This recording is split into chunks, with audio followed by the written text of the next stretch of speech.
Asterisk, asterisk, at 84, I have no children, but I finally found peace. Asterisk, asterisk, asterisk, my name is Walter.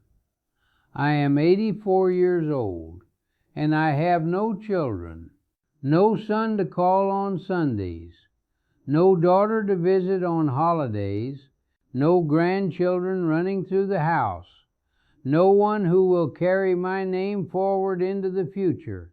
And for most of my life, that fact sat inside me like a wound that never fully healed, a quiet, private, persistent ache that I carried everywhere I went, into every family gathering, into every conversation where someone asked, "So, Walter, do you have kids?"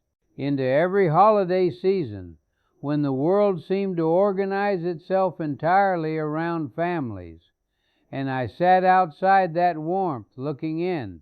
I never talked about it. Men of my generation do not talk about things like that. You carry what you carry and you keep moving. You do not sit down and say, "This hurts me." You do not admit that something is missing. You provide, you endure, and you tell yourself you are fine. I told myself I was fine for over 60 years. I was not fine. But today, for the first time, I want to tell you the real story. Not the version I told people at dinner parties.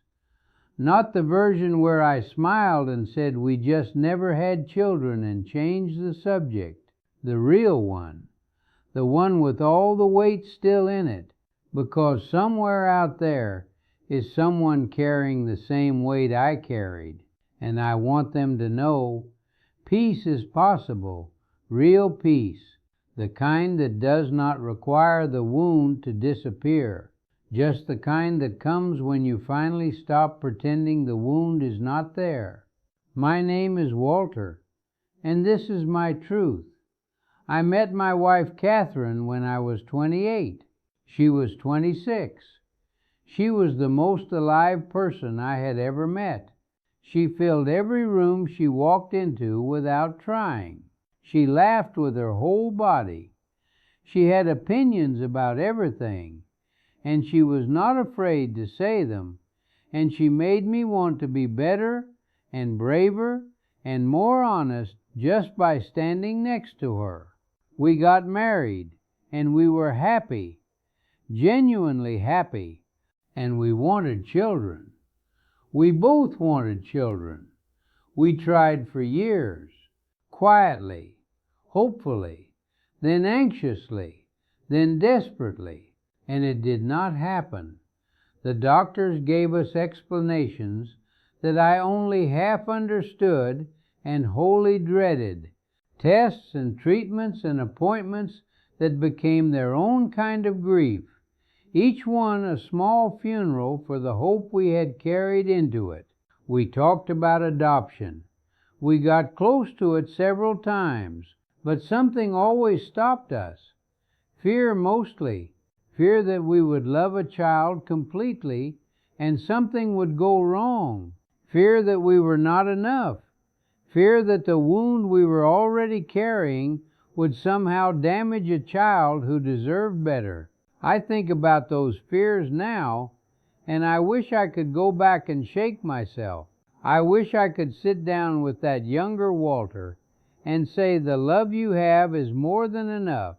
Do not let fear make this decision for you." But I cannot go back. None of us can. So we lived our life without children, Catherine and I, just the two of us. And it was a good life. I want to be honest about that. It was genuinely good. We had freedom that our friends with children did not have. We traveled. We built things together. We had long evenings and quiet mornings, and a closeness that came from years of it just being the two of us against the world. There was real beauty in that life. I do not want to pretend otherwise, but there was also loneliness, a particular kind of loneliness that is hard to describe to someone who has not felt it. The loneliness of watching your friends move into a stage of life you cannot follow them into, the loneliness of holidays that felt somehow incomplete no matter how much you decorated, the loneliness of knowing that when you were old and needed help, there would be no one who was yours, no one who had that particular obligation of love, no one who would come because you were their father and they could not imagine not coming. That loneliness sat with me, even in the good years, even when things were full and warm and real. It sat in the corner of my happiness and reminded me it was there. Catherine passed away 11 years ago. We had been married for 51 years, and when she left, the loneliness that had always been in the corner of the room moved to the center of it. I was 73 years old. I had no children. Most of my close friends were gone or unwell. I lived alone in the house we had shared for decades, and for a long time I genuinely did not know how to keep going. Not in a dramatic way. I was not in crisis. I was just empty, genuinely empty, like someone had taken all the furniture out of the house and left just the walls. I functioned, I ate, I slept, I went through the motions of a life, but I was not living. I was just waiting for the waiting to be over. And then one morning, I cannot tell you exactly why that morning and not another, I woke up and I looked at the ceiling and I thought, Walter, this is not how you want to end. This is not the last chapter. You are still here. You are still breathing. You still have something to give. And I did not know yet what that something was. But that thought, small and quiet and stubborn, was enough to get me out of bed with something other than obligation. The first thing I did was call my nephew Daniel. He was in his late 30s at the time. We had never been particularly close. He had his own life, a busy one. But I called him and I said, I would like to take you to lunch. He was surprised. He said, yes. And we sat across from each other in a restaurant for 2 hours, and I listened to him talk about his life, and he listened to me talk about mine, and something passed between us that had never passed between us before. Recognition, the feeling of being genuinely seen by another person.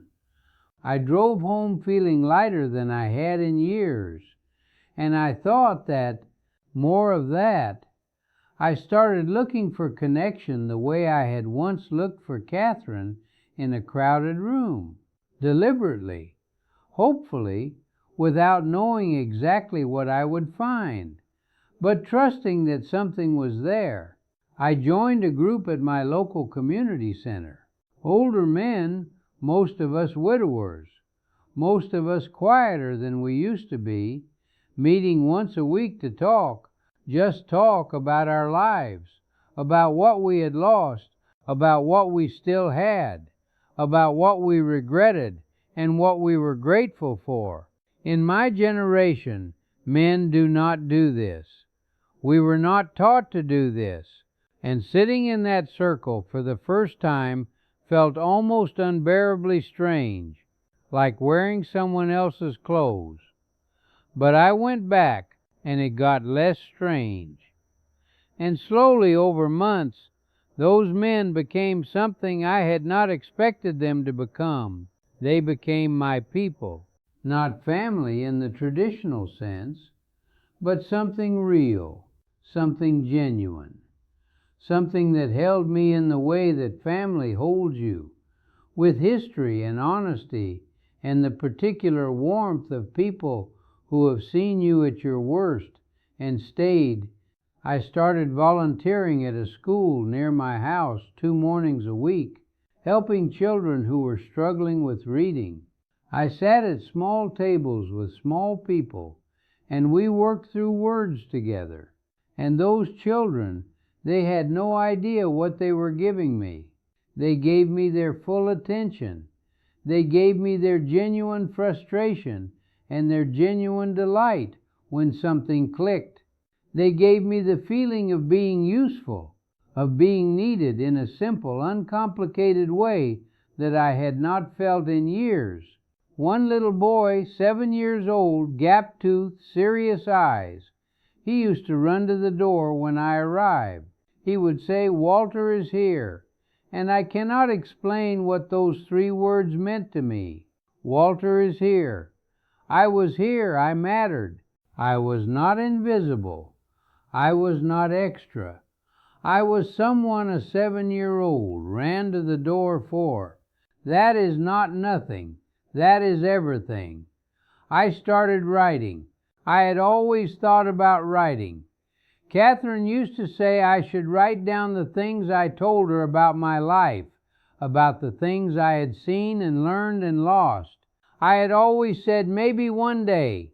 One day finally came. I started writing about my life, not for publication, just for the record. Just because stories deserve to be told even when there is no one particular person to tell them to, and the writing became its own kind of therapy, sitting with my own story, making sense of it, finding the shape of it, finding in the places I had only ever seen loss, unexpected gifts that I had been too sad to notice before.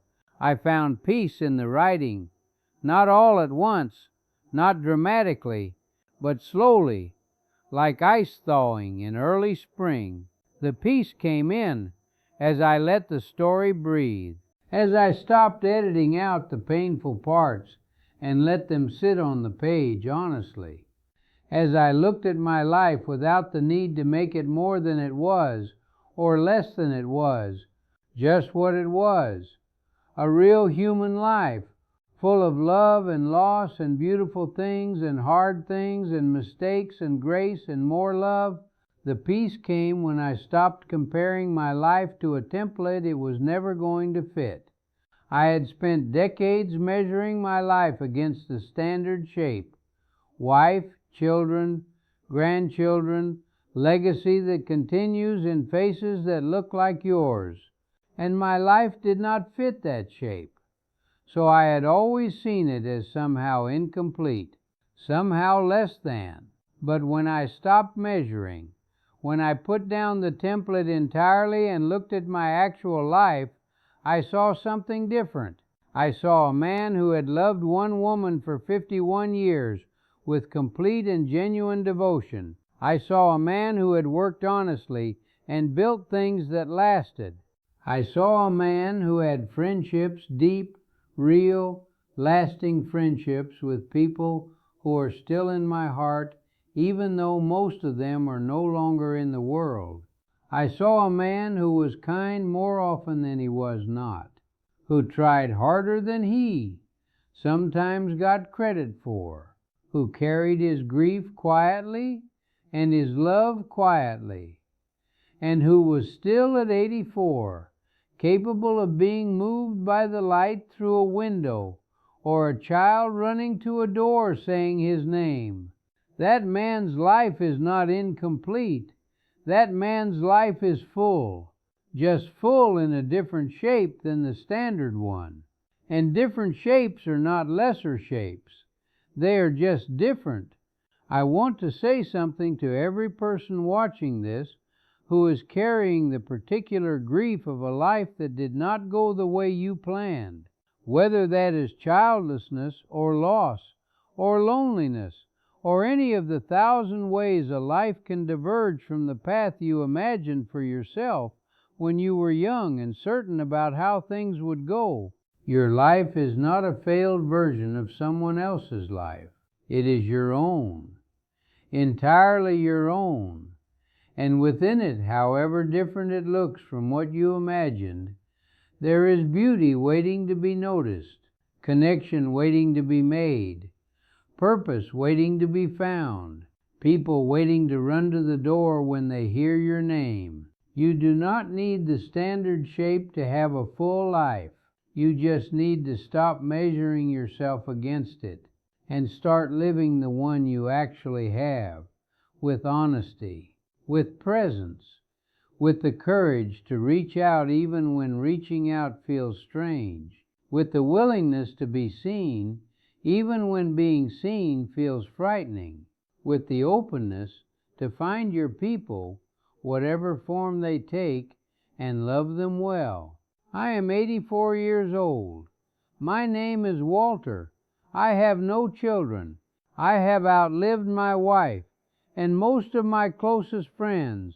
By the world's measurement, I should be diminished.